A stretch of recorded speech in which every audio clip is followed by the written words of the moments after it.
Welcome along to Digital Culture Ideas. This is the show where we discuss how technology and the internet have significantly changed the way we interact, behave, think, and communicate. So, in short, this is a program about technology and psychology, or technology and people. On this episode, I have the absolute pleasure to speak with Sarah Bowden. Sarah Bowden is one of my favourite energetic business leaders. She's a strategic thinker. She's a public speaker, and then she is just authenticity overflowing. She's been with Microsoft for 9 years in a range of roles. Most recently, it was the Commercial One partner with small and medium and corporate businesses. She's responsible for the overall strategy for sales and marketing and very much working with partners and their ecosystems. And her passion really comes from helping New Zealand businesses be even more successful.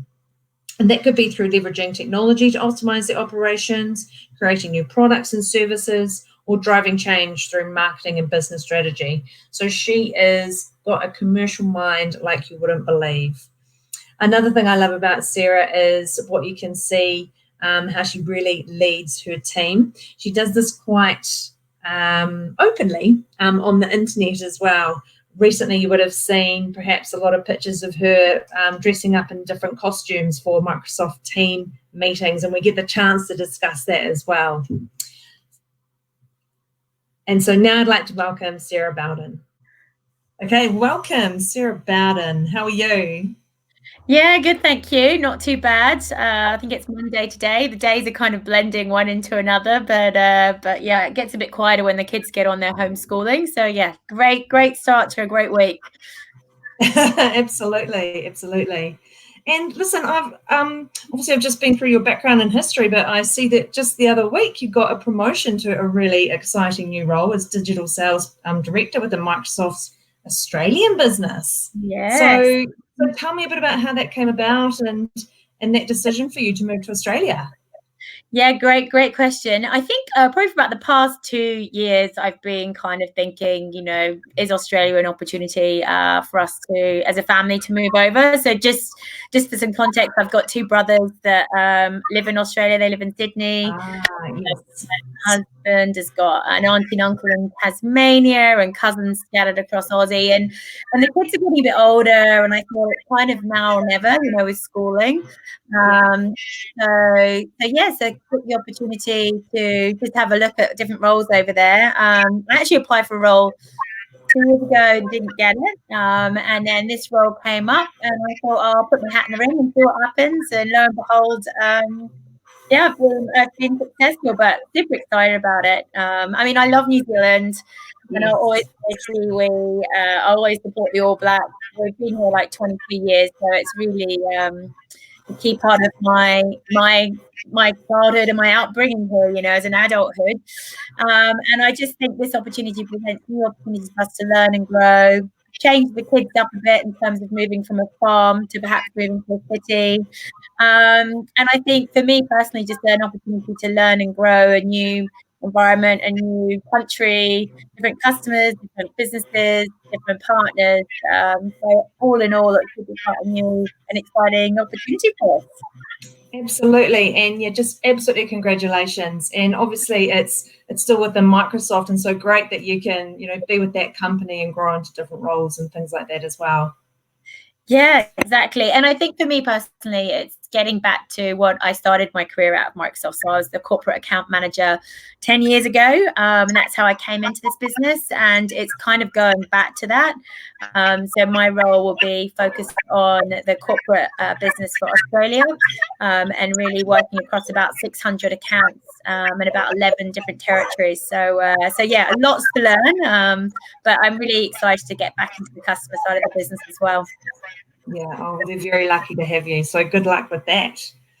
Now, speaking of COVID and lockdown and sort of being in our houses and things like that, like you wrote an article a couple of weeks ago I just absolutely loved. It was called Your 20 Learnings from Lockdown.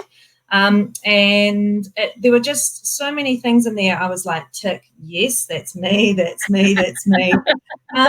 and what a great way to kind of share that experience as well. So what kind of led you to write that and sort of put that out there? Yeah, I mean, I think that's a great question. Do you know what? I'm not 100% sure why I wrote it. It was one thing that kind of came to me one morning, and I kind of felt like, these are really interesting times. These are unique times, and that, in terms of our generation, that we've probably none of us have ever gone through before.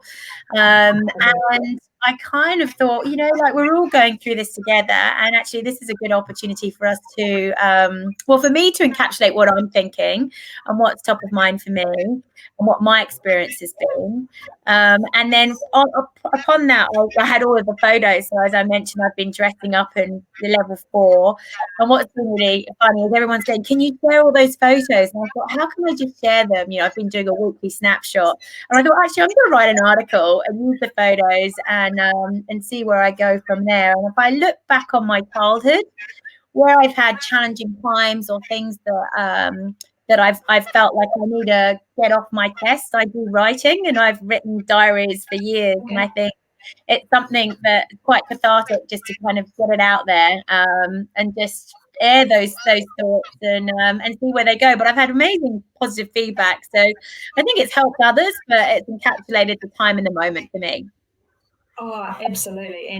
And so good to remember this time as well. Two of the ones that really stuck out for me were sort of based around the house, actually to spend time in this massive investment we've made, which is our houses. And then the second part of that is, I haven't really looked after it that well. It's looking a bit grubby, a bit dirty, a bit, lived in. And then throughout lockdown, it's kind of got worse. I know. Better in different ways. Well, I think I was getting really competitive. Like, I had a girlfriend who posted that she's cleaned her oven. I was like, oh my gosh, I haven't cleaned my oven. And then I didn't have all the oven cleaning stuff. So I'm looking at home remedies for ovens. And it's just funny how, it was filthy. I realized as I wrote in the article that my house is filthy, but I've never given it the opportunity to have a good clean. But gosh, it's felt so good to get it all done. So yeah, that's been a privilege. And I too cleaned my oven as well. My husband pushed me into that one. I wasn't quite so keen to just do it sporadically, but he was like, it needs to get done, right?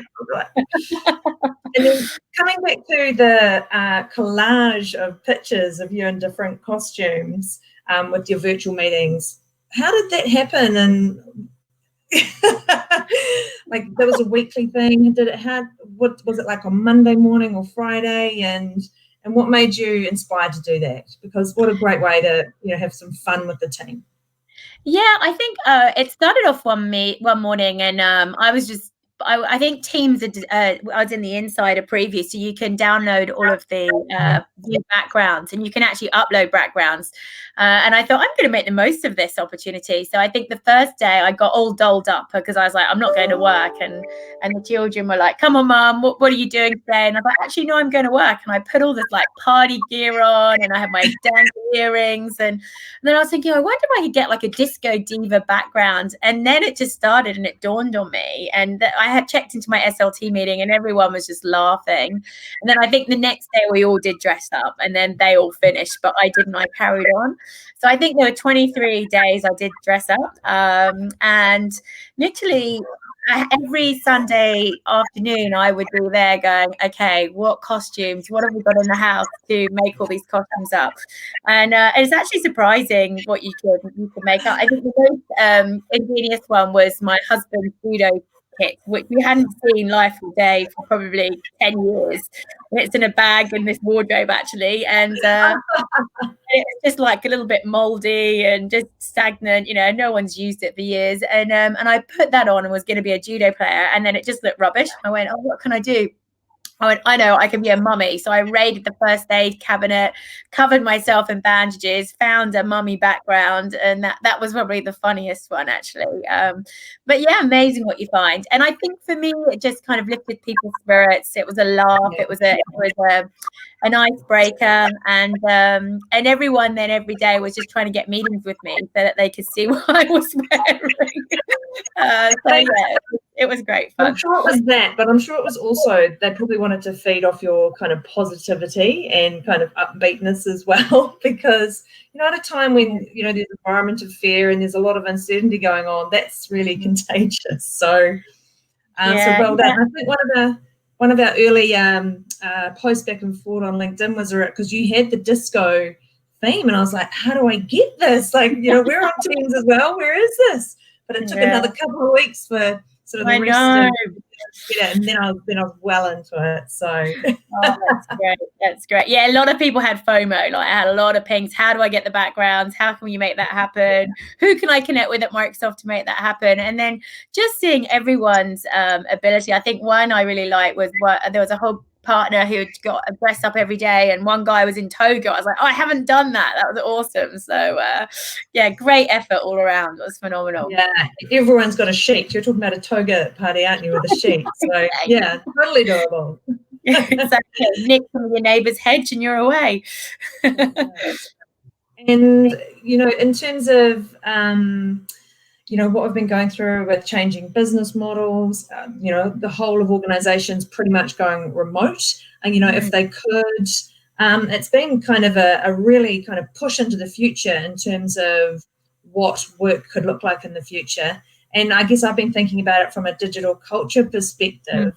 And, I'm just wondering if you've reflected on that as well. Like, what does digital culture mean to you? At Microsoft, you've probably spoken about it a lot because you're the technology platforms, but keen to hear what your thoughts on digital culture is and what it means. Yeah, I think, the pivot to working from home is not a new concept for Microsoft. I think, I've been with them nearly 10 years now, and we've always had the ability to work from home and work flexible hours. So I felt really, really privileged to have that. But what I haven't had is a spouse working at home as well, the kids learning from home, the dog, so we've got all of that to contend with. So I think that's been an interesting concept in itself, how we've all divvied up our own offices, which are bedrooms and kitchens and lounges. So I think that's been new for all of us to grasp.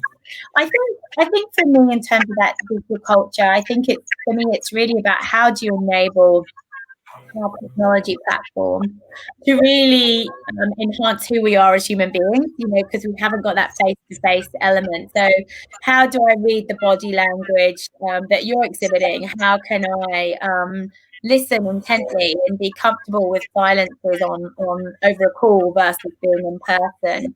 What are the body language signs that you're showing, or your eye contact? Because I think they're all the signals that we try and look for when we're kind of connecting with our teams. So for me, that digital culture is really about how do we leverage the technology platform to still have that human element. And I think, for me, it's been videos every time. I'm like, I don't care if you've got your pajamas and your slippers on. I've got my PJs on and I'm happy to jump in a call. My hair's not done, or there's dressing up needs to be done. I'm making a cup of tea. And I think it's being that authentic human and actually going, it's okay that your kids are crying and jumping around. Just take time out, or we can finish this call early. Whereas I think we've had this element of we've got to be really professional, and we can't show all of that mess that's behind us. And I think there's that great example of that BBC reporter who was on a call. We talked about that Teams blurring where the kid's in and like going, "Daddy, Daddy," and then the wife or the nanny or whoever comes in, and and we're going, "You needed Teams blur out." But actually, let's have it all, because that's what we're all dealing with right now, and let's not kid each other. And I think the other key thing in terms of that digital culture is not just about the video, but also you've got the extroverts that really missing the office and that engagement, but then the introverts are actually really loving this opportunity just to be at home. And for me, I've had this ability to connect with everyone, so I think that's been quite useful. And I think the ability to have calls where you're jumping in and celebrating birthdays or engagements, or what else have we been celebrating? Graduation. Someone had a graduation, and Friday afternoon quizzes, and the bring your own drinks, and that's been really good. And I think it's just creating a different presence, and using technology as an enabler to help us get that cut through these times when we can't be together. So I think actually I feel more connected than ever to my team, to everyone in the team. And I think because I'm not rushing from meeting to meeting, I am online, but I'm not wasting time traveling and I'm not wasting time commuting. So it's given me more time in my diary to connect with everyone. And I think about my personal life. Like yesterday, I was on a call with 3 girlfriends from England. The day before that, a girl from Canada. The day before that, a girlfriend in San Fran, another one in Cambridge. And you just go, wow, look, we never used to do this pre-COVID. We'd always wait till I traveled to those places. So now I feel even more connected to them. So it's an absolute enabler, technology. It's so powerful. That's so true. And just that ability to like almost pop into someone's house, although it's virtual, have a quick drink and then kind of pop back out. It's very efficient, isn't it, for getting around everyone? Yeah, absolutely. And with Mother's Day yesterday, like my mom came into, I think, that house party app or whatever, and then my brothers both in Sydney were on it. I jumped in on it, and that was great. Like we've never done that together. We've all done separate calls to mum, so that was a lovely, just unique thing that we've never done. So yeah, it's amazing what it can do. One of the things my team have noticed, because we're spread across Auckland, Wellington, and then me down in Christchurch, is that we're getting a lot more FaceTime with each other than we ever had before. So it might be that we only got together a couple of times a year and flew people together and kind of spend a couple of days.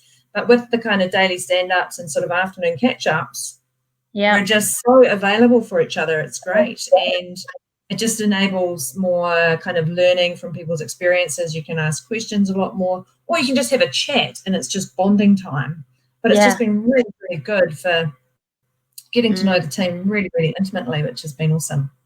Yeah, absolutely. One of the things I think about is we are hopefully heading out of this, but, or at least something I'm missing because I'm in Christchurch and the rest of the team are in Auckland and Wellington. I sort of joke about the fact that, once I see them all again, once we've actually travelled together, like really keen to just give them a big hug. Yeah. These virtual hugs, but it's like it's not quite the same. I'm a bit of a tactile leader, so I'm really missing feeling and touching the team. And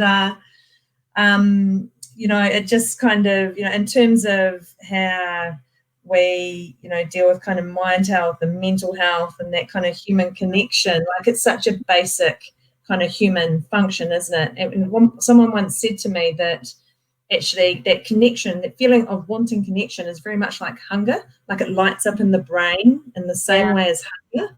I'm like, oh, that's right. It's a basic human need. And the way that technology is able to help bridge that gap has just been fantastic. And it does make me wonder when we get out of this what things will look like in terms of, traveling or not traveling in remote meetings. Have you got any thought from, the future of work kind of perspective? Yeah, I mean, the guidance and feedback that I've said to my team is, look, let's not rush back to work. I think this whole process has taught us that we don't necessarily need to be at work to do work. And I think there's been that kind of niggle, I haven't seen Sarah for a while, is actually doing any work. We all have that, to be seen, to be there is that ticks all the boxes. But for me, I think it's really ensuring that we create new norms. So I've said to my team, think about what that means for you.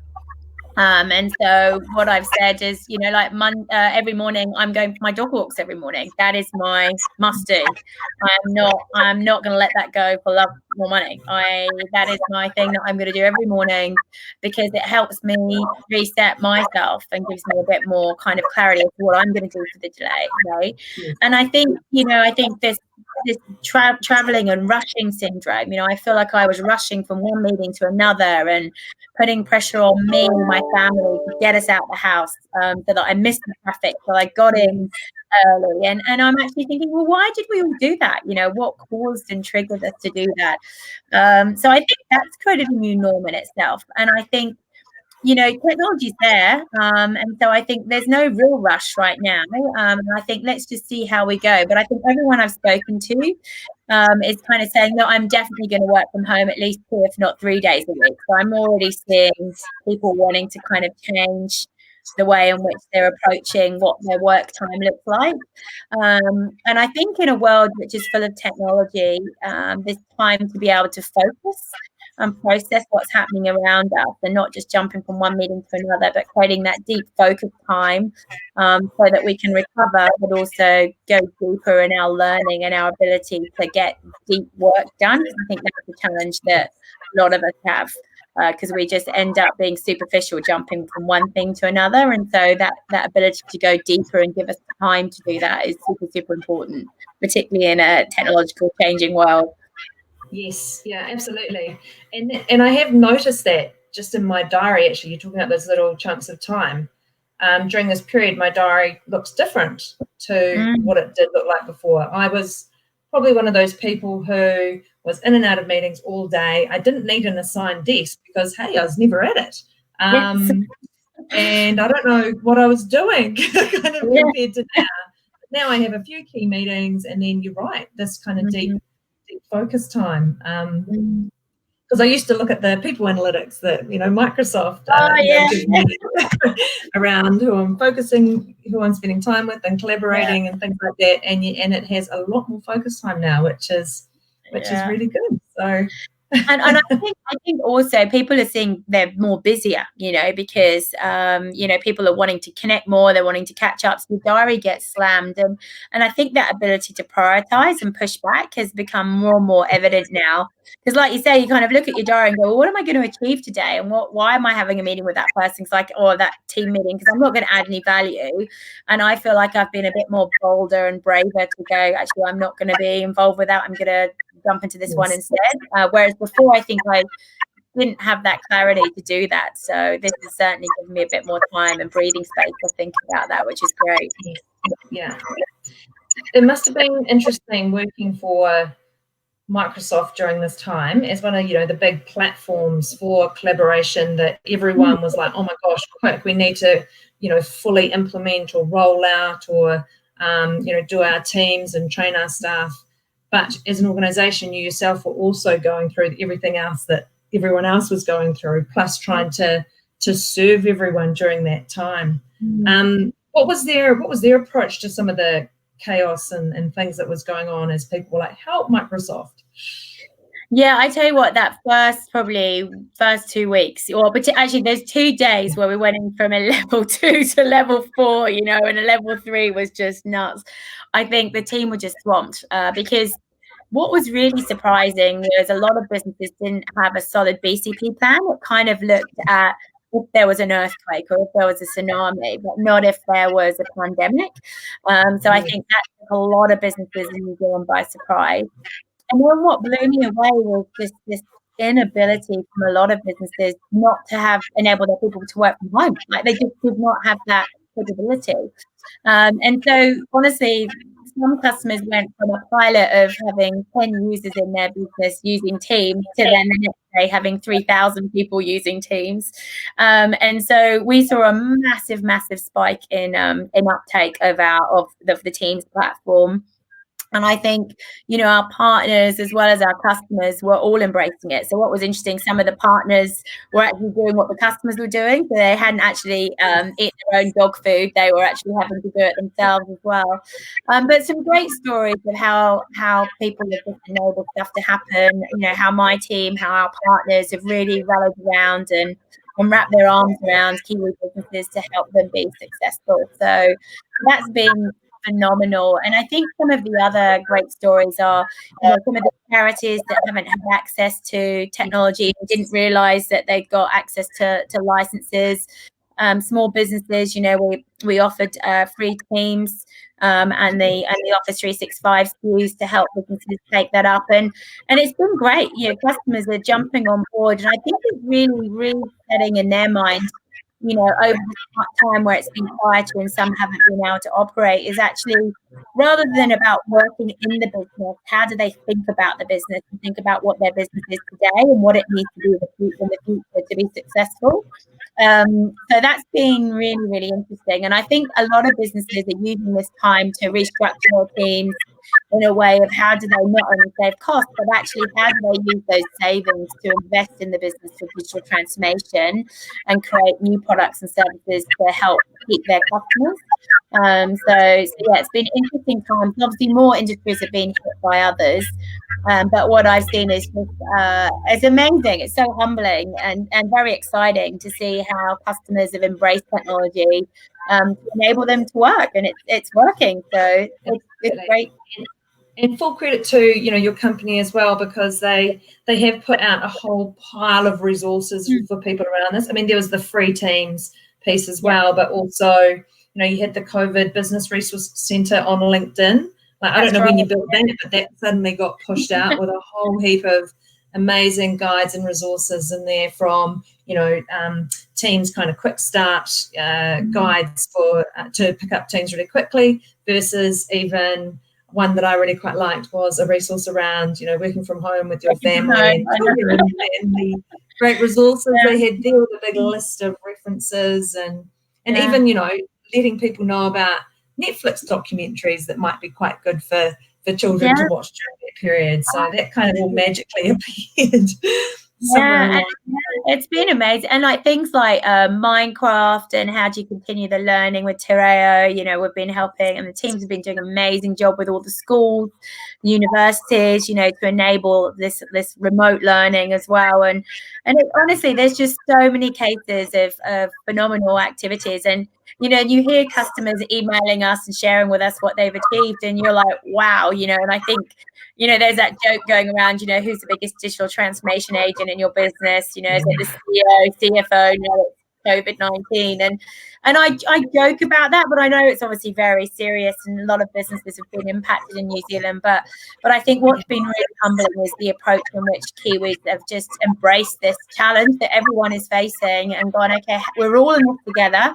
No one's getting away from what's happening. And how do we use this time to really think about our business in a different way and use technology as an enabler? And that's just been phenomenal. So yeah, it's been exciting. A few weeks, but really exciting to see the outcome of that. That's right. And one of the things I am a Microsoft fan, I'll confess that to everybody. But what I love about the platform is that it does touch very closely to a company's culture, because with the collaboration platforms, you've got to think about how people are communicating, where their attention is, what are the natural work groups versus the ones that you need to create. And I do think that technology is very wrapped up in company culture, and because it's like you're building a real connection and belonging within a company when you're using a collaboration tool. That's my take on it. So it's now that there's a lot more collaboration tools out there, it'd be interesting if we have much stronger cultures, or whether cultures are more visible or not. Yeah, and I think Microsoft's very inclusive, and I think obviously our mission to empower every person, every organization on the planet to achieve more really is an example of how we're really achieving that now. And I think a lot of businesses in New Zealand have realized that there is so much more opportunity that they hadn't seen before because they've been so busy. And I think this pause, stop, engage kind of motion has actually made them look left and right, think about their business and the future of it and where it can go. And I think technology is an absolute enabler, and I think the tools, the processes, the great partners that we've got, the work that Audio is doing as well is phenomenal to see how we can get Kiwi business up and running and get this country going again. And I can't wait for the next few weeks to see where we go and what comes out of it. I think it's going to be a different Kiwi business, but a smarter and more resilient one, which is exciting to see. Yes, absolutely. And so, Sarah, where can people learn more about the work you do, or is there any particular websites you want to point them towards, so they can find out about yourself or your company, Microsoft? Yeah, there's and maybe we could put that in the link. Actually, I mean, there's a whole draft of resources, but I think there's on LinkedIn we've got the COVID-19 support network. We've also got the main Microsoft, the Microsoft.com/COVID-19. You've got all of these assets and resources, and every day there is more content, more information, more learning assets that we can, customers are freely able to access. And then I think, reaching out to the Microsoft team, the Microsoft partner ecosystem, because we're updating and educating everyone on a daily basis as to what we can do to support. So they're the assets that I would be reaching out people to go to. And I think if there's anyone who's got any particular concerns or needs help, I'm always on LinkedIn connecting with people. So if anyone wants any help, I'll be able to point you in the right direction as well. So really keen to support anyone out there who needs help. Excellent. Oh, well, thank you so much, Sarah. Thanks for so much being on the show and for sharing your thoughts around this. I personally have always admired your sort of authenticity. I remember reading, one of your first posts, and it was about sort of mind health issues and things like that. And I've just always thought, wow, this is a great lady who's sort of out there being authentic and is really about people. And so thank you so much for being on the show. It's been such a pleasure. Oh, well, thank you, Hilary. I mean, it's an amazing opportunity, and I think this is a great initiative that you're running. So good on you, and I think it's lovely to hear from different people each week. So keep it going, and thank you for including me. I feel very privileged. So thank you. Absolutely. Thanks so much.